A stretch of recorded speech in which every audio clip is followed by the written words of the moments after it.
Yo, you guys, this is Blacklist of the Abyss, and you're watching my review for Bleach, chapter 571. And this chapter was all about Gvenheil, or however you pronounce his name, along with Yachiru and Isane, a little bit. Not really Isane, but pretty much.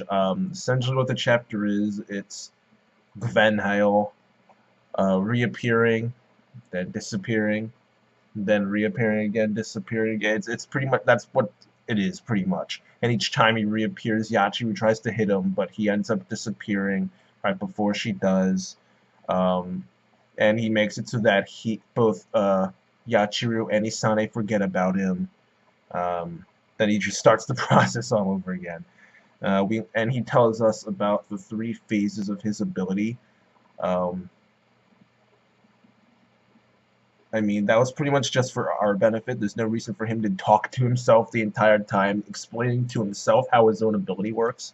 You'll never beat me because I can do this, and then this, and then this, and then after that, when that happens, and I can do this, and like, you know how your own ability works. You don't need to like tell yourself, right? So that was pretty much there just for our benefit.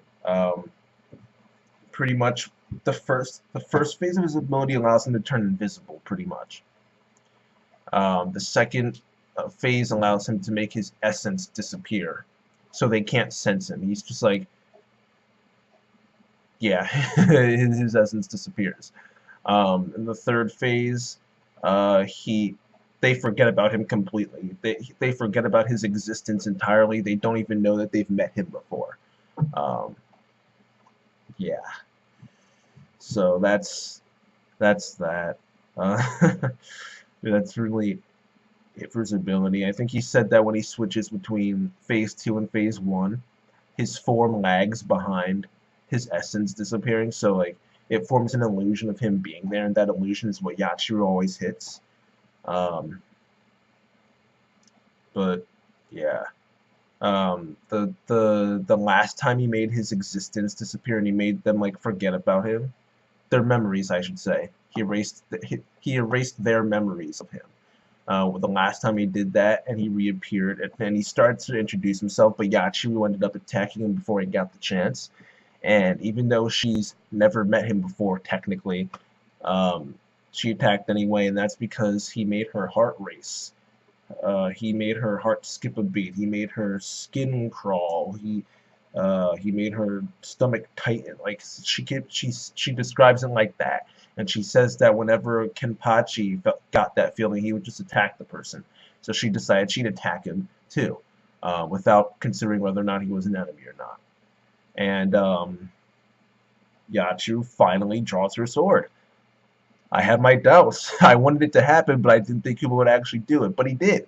He did. He actually let Yachiru unsheath her sword for once.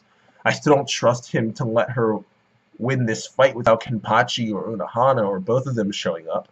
But it's at least a step in the right direction. I mean, not really, because this dude is just another stoner that's going to be beaten in 5 chapters or less, who's literally introduced just to lose. But whatever. Though I guess technically you could say in this case he was introduced to let us finally figure out Yachiru's abilities, which were interesting. She tried to slash him and she missed, but even though she missed, he still got slashed across the face. And she explains this, saying that her sword is a copycat sword, and it will trace and copy her movements, and then the movements of her sword at least, and then put them in front of the blade and behind the blade, so that anything in her field of vision will get cut if she wants it to be cut. That technique is called Triple Stride Sword Beast. And the final page of the chapter shows these 2 things behind her. One looks like a hollow, and the other looks like a dust ball or something like that. Like I don't even know. It looks like the thing from Avatar, the flying bison thing. I forgot his name. I completely forgot his name. But the flying bison from Avatar looks like that, except for no horn. It's a big ball of fur, pretty much. That's what it looks like, a big ball of fur.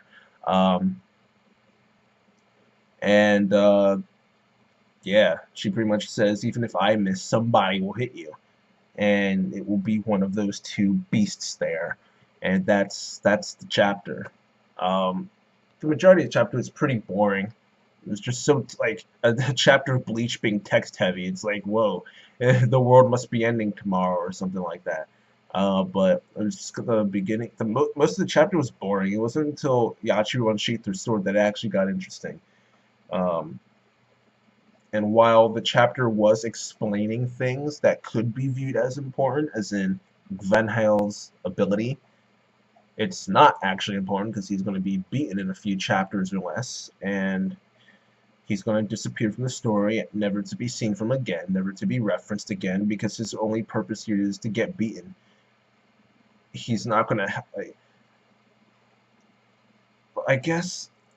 I mean, I just want there to be a story behind all this. Like, there's no story here. It's just random people attack random Soul Reapers and they win. Soul Reapers, that is. I mean, for the most part, I mean, you got random things like Kensei and Rose, but I mean, they didn't even go all out. I mean, but whatever. Um, where's Hiyori? Where are the rest of the Visors? Where's Hiyori? Where's Lisa? Where's Hachi? Where's Love? Like, where are the rest of the Visors? I'm curious. We saw Hiyori in the beginning of the arc, but the first part of the arc, but she's just disappeared. Whatever. That's it for the chapter. I'm just rambling now. I'll give it a 6.5 out of 10. The point 0.5 is for the Yachiru stuff at the end. Yeah, that's it, you guys. Rate, comment, subscribe, and I'll see you guys next time.